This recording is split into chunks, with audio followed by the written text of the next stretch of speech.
This exercise is the kettlebell press. There's a couple different variations that we're going to look at. We've got the single arm press, the double arm press, and then the alternating press. The press starts out by cleaning the kettlebell to the chest, and then in one smooth movement you're pressing overhead without the use of the legs. So you're not going to dip the knees and drive with the legs. That is a push press and a completely separate exercise. The press is strictly an upper body movement. You're going to start by cleaning the kettlebell to the chest. Then you're going to get tight by locking down your glutes and your abs, bracing through the torso. And then you're going to press the kettlebell straight up overhead and lower the kettlebell in a controlled fashion back down to the chest. So that's your kettlebell press.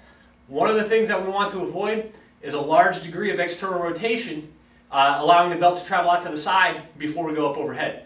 We want to keep the elbow in tight, close to the body, with the shoulder slightly internally rotated so that we're not out here in an external rotation of the shoulder. All right, so that's the single arm press. We're going to look at the double kettlebell press now. You're going to clean both belts to the chest. Again, get tight with the glutes and the torso.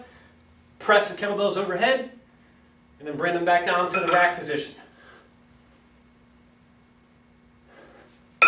Now the alternating press involves pressing the kettlebells in an opposite movement.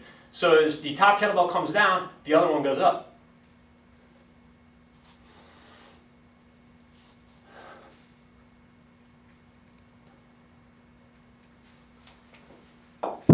So those are our three variations of the press. We got the one arm press, the double kettlebell press, and then the alternating press.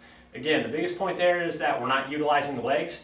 We're holding the body tight so that there's tension between the glutes and the torso. And the arm, or the shoulder, is a little bit internally rotated. We're not going to externally rotate before we press overhead. That'll kind of help avoid any shoulder injuries or aggravating the shoulder.